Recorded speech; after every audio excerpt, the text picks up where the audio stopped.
So, according to comic book resources, director Quentin Tarantino slammed streaming releases. No one even knows they're there.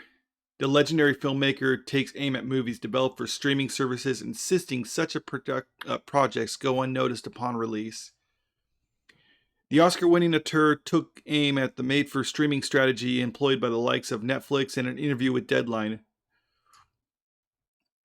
Well, I've always thought that movies should be made for theatrical release, he said, and they eventually go to the television. I saw a lot of them that way. I'm probably going to be doing my next movie, The Movie Critic, with Sony because they're the last game in town and is just absolutely, utterly committed to the theatrical experience. It's not about feeding their streaming network. They are committed to the theatrical experience. They judge success by butts on seats, and they judge success by the movies entering the zeitgeist, not just making a big expensive movie and then putting it on their streaming platform. No one even knows it's there. I actually agree with him to an extent on this. I do think there is a time and a place for making projects that are just for streaming services, but then there also are movies that are made for movies because everyone knows like certain big budget movies, especially, well, not necessarily even big budget movies, but some movies just lend themselves to a theatrical experience. And me personally, what I do like about the theatrical experience when you have a good one is you can just turn off everything. You just sit in a dark room with just a big screen in front of you, and you just basically have like a couple hours of just being completely immersed in the movie. There's no distractions around you. There's not stopping to go to the bathroom and then coming back and getting back into the swing of things. You just kind of sit back, watch the movie. You're just there and absorbed for a couple hours, and that's it. And for a good movie with a good theater experience, that is an amazing thing. I mean, I've seen some movies where on in the big screen, and I watch it again at home, and it's not quite the same. And I think that's actually a better way to do it for many of them. But for some movies, though, it's like, I mean, you can watch it. Uh, it's not really a one that you absorb yourself in. It's just kind of something that you might throw on in the background. Uh, it's a turn your brain off movie. You're not necessarily getting absorbed with it. I mean, some people might call those as like bad movies or kind of. I mean, I'll call it junk food of movies. They're not going to change the world. They're not anything spectacular. It's just something that you can just kind of throw on and like just distract you for a time. And then when it's over, then it's like, yeah, you might not think about it afterward, but you weren't necessarily bored during it. And also during that time frame, you're probably just like playing on your phone or doing other stuff at your home, getting more snacks, going to the bathroom. You might pause it, come back. I mean, it doesn't matter. But again, I mean, that's just a different way of watching a movie. Going back to the article, I mean, I'm not picking on anyone, but apparently Netflix and Ryan Reynolds has made 50 million on this movie, 50 million on that movie, and 50 million on the next movie for them. Tarantino continued, I don't know what any of those movies are. I've never seen them. Have you? This isn't the first time that Tarantino has criticized the current state of the film industry either. You know what? Just kind of pause right here.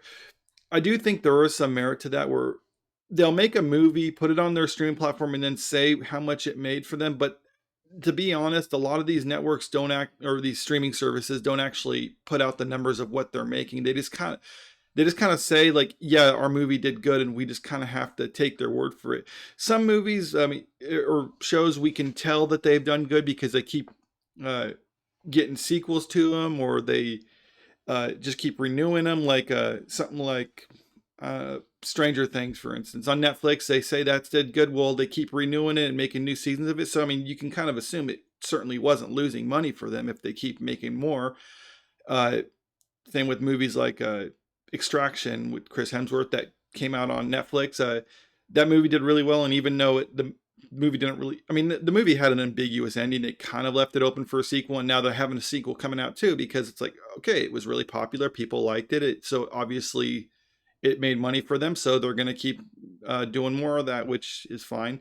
But then you get other platforms or other shows, like with recent Disney ones. I mean, it was just announced fairly recently that they're taking Willow even off their platform. The show came out and people were insisting that it was good, but they didn't renew it for our next season, and now they're even removing it from the platform itself because they don't want to spend the money just on the server space to host it, which is saying a lot. I mean, obviously it didn't do good.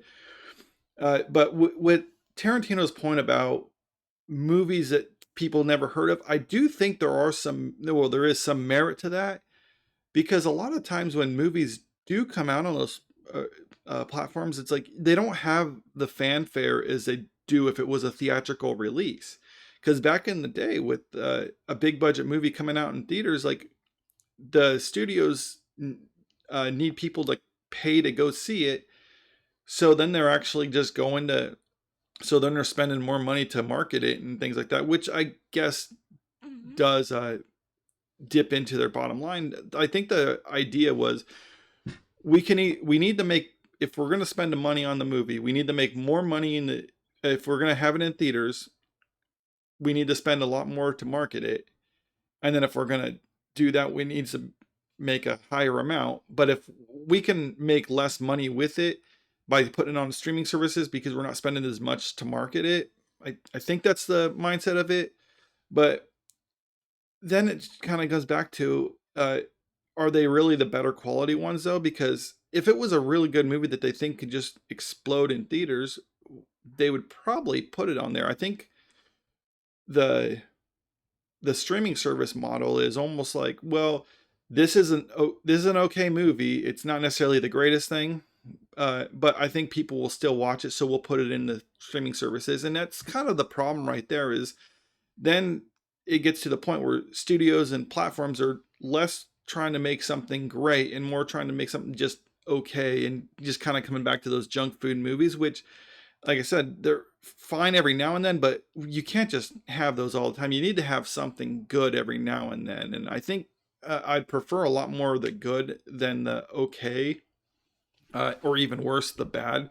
Because with that also comes the studio's mindset of like, we just need to put anything out there. We can spend a bit on there and just throw everything out there. And then if we have one that explodes, then that can kind of make up for the losses on the other ones, which more content isn't necessarily bad, but it's also not good either, because then you get a lot of the good stuff drowned out by the bad. And I think that's kind of what Quentin Tarantino was saying here is when you finally do get something good, no one even remembers it. Like the flagship show for Disney Plus, The Mandalorian, like when season 3 came out, I was seeing stuff online about like people reactions to the first episode and things like that, and I was just kind of like, oh wait, that came out already. I thought that was still a little ways down the road. I mean, I just kind of fell behind on that, and that's kind of comes back to what he's saying is that he doesn't even know when things come out or what the movie was like, because he does specifically say like 50 million on this movie, 50 million on that with Ryan Reynolds. It's like, okay, I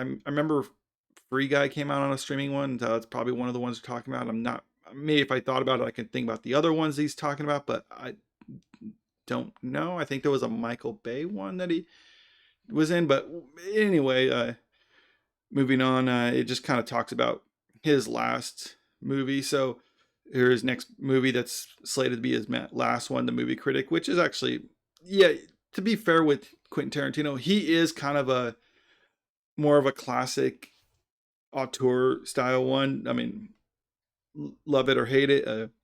I mean, he even is reluctant to use like digital cameras and things like that because for him, everything it has to be filmed. It has to be in a theater. And when you see his movies, he does harken back to an old day of Hollywood, and he does have a love for classic cinema and just like the movie experience. And I think we do need filmmakers like him that are trying to keep that alive, because we can't have everything just coming to the modern era where it's just content coming out, just overload us, and it's like, hey, here's everything, take what you want, leave the rest.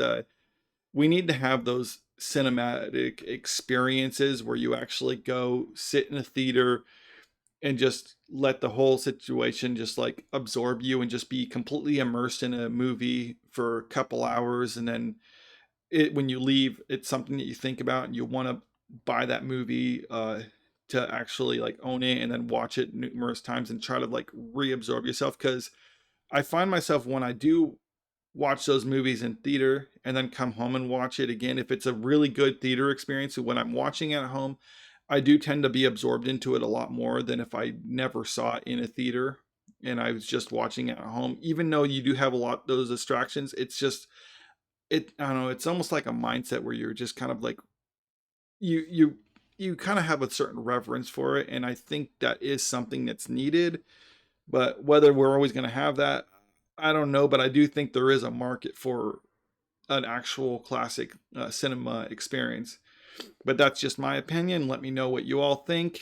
And if you like this video, make sure to click the like button and subscribe if you want to see more. Thank you very much.